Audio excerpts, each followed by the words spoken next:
Hey, this is Warren Redlick. I want to talk to you about Tesla stock during a recession. I've seen a lot of people talking about how a recession somehow explains, or the prospect of a recession, or rising interest rates, or whatever. All these different things are somehow going to affect Tesla stock because it's a growth stock, or various other theories. So you can see here, seeking seeking alpha. Tesla may have significant trouble during a recession. Some dumb article written by some dumb author called The Value Portfolio. Incredibly stupid, but making its pitch for silliness. Another side of that is Forbes. I'll give Forbes credit. They did an article saying we don't think a recession will meaningfully hurt Tesla. They go through some explanations of that. I want to give my own explanation of why I see Tesla as the stock to hold during a recession. Not necessarily the only stock. I came across another one that's kind of interesting, but why I think Tesla shows itself to be a great stock to hold during difficult economic times. Are you ready? Let's go. So the first thing I want to talk about is growth. Tesla is growing very fast, and you can see here the blue line is Tesla's curve of growth, and the dashed orange line is Apple's growth in earnings per share over a period of time. Now, let me make this a little bit bigger, just so you can see the recent time. You can see the last couple years, Tesla is growing.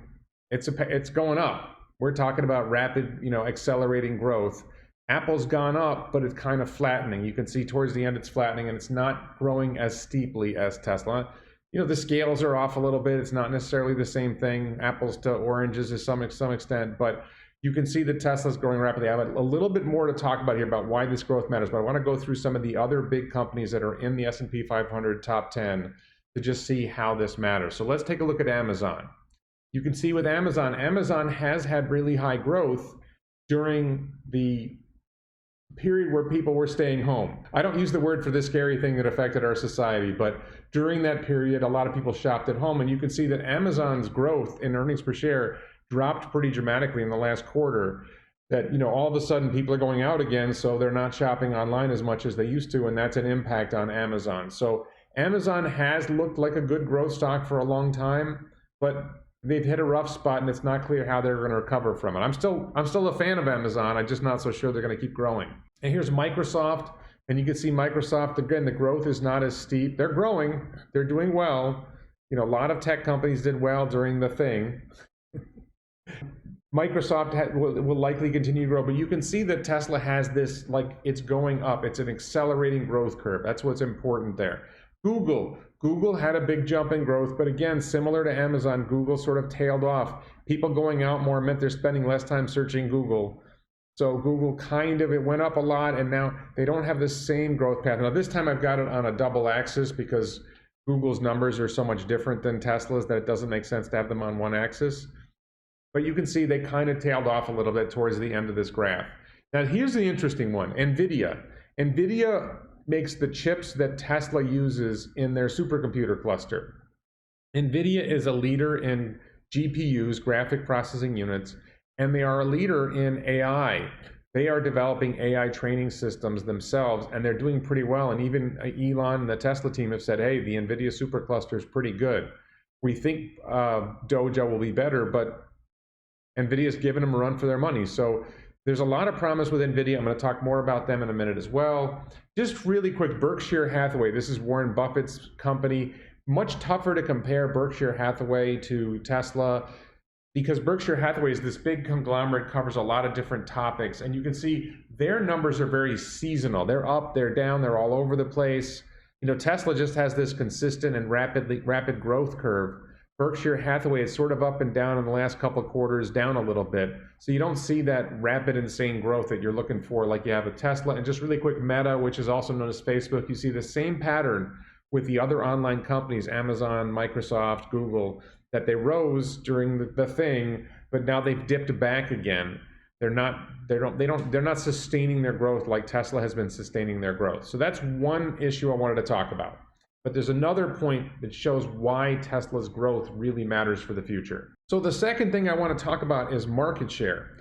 The key detail that distinguishes Tesla from these other companies is Tesla has a very small share of the overall vehicle market, something like 1% to 2% of all vehicles sold in the world. Maybe 3% of vehicles sold in America. It's a fairly small share out of this big pie. You can see Apple has 62% of the global market share for devices costing over $400. So the room for Apple to continue growing, almost everybody already has a smart device. Is there a lot of room for Apple to grow? And then for high-end devices in a recession, people might choose to go with less expensive smartphones in a recession. If people really face genuine economic hardship, it may be that somebody decides not to upgrade to the iPhone because it's so expensive, or it may be that somebody who had an iPhone says, you know what, I'm going to switch to a less expensive Android phone this time because I just don't have the money to replace my iPhone with another iPhone.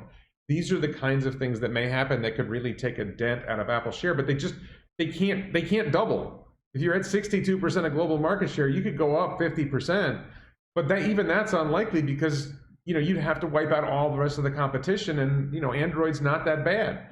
So there's sort of an upper limit on where Apple can go in terms of its growth. There's some ways that they can continue to grow, but they can't take market share like Tesla can. That's the key. Same thing with Google. Google has 92% of search market share. So it's not like they're going to get to, they can't double. You can't go to 184%. They've reached sort of the maximum they can get. So as long as the search market grows, they can grow, but there's an upper limit to where they can go. Same thing with Microsoft. Microsoft has 74% of the desktop operating system market share worldwide. Where's their potential for growth? There's sort of, they compete with Amazon and AWS, but they still both have large market shares in those markets. And you compare it to Tesla, which has maybe a 2% global market share. There's so much room for Tesla to grow and continue that growth that the others can't match. And that doesn't even count that bot can grow, that robotaxi can revolutionize the market, and that can grow and sort of have unlimited growth. There's a lot of potential for crazy growth in a lot of different ways. Now, NVIDIA only has 21% market share of the GPU market. And I think GPU itself, the market for GPUs itself might grow, and their move into AI, that's a market that can just grow. There's kind of a lot of room for that to grow. So NVIDIA is kind of a promising investment. I'm not buying NVIDIA stock, I want to be clear. I'm all in on Tesla, but if I was looking for a second stock to invest in that showed promise for high growth and potential for future growth, NVIDIA's got a pretty good shot at it. This is pretty impressive. So I just wanted to throw that out there. So I hear people talking about the challenges that face Tesla with rising interest rates or recession or these other issues, and I don't see any of this as a problem for Tesla. If you are making a decision about what stock to hold or what investment to hold in a time of crisis, what could be better than a company that has demonstrated it can grow through a crisis, that has a lot of room to continue growing, and is highly profitable? Tesla could lower prices on its cars by 10, 20, 30% and still make a profit. That's one of the advantages, and they're growing and they're getting more efficient, and their cost of manufacturing per vehicle is declining as they grow. So because example, just as they expand Shanghai and increase production, the capital cost is spread over a larger number of cars. If they can expand Fremont, if they can produce more out of Texas, their newer factories cost less to build and produce more. So their cost of production in a lot of ways is going down. Some areas are tough, right? Batteries, there's challenges in different areas. There are some supply chain issues. But overall, Tesla is better positioned to do well in an economic crisis or any other crisis than pretty much any company I can think of. Giving NVIDIA its credit, I think there's some promise with NVIDIA.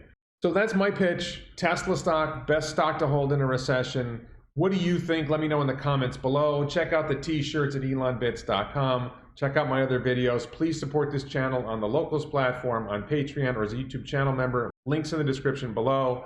Please, of course, subscribe to this channel if you haven't already. And thank you so much for watching.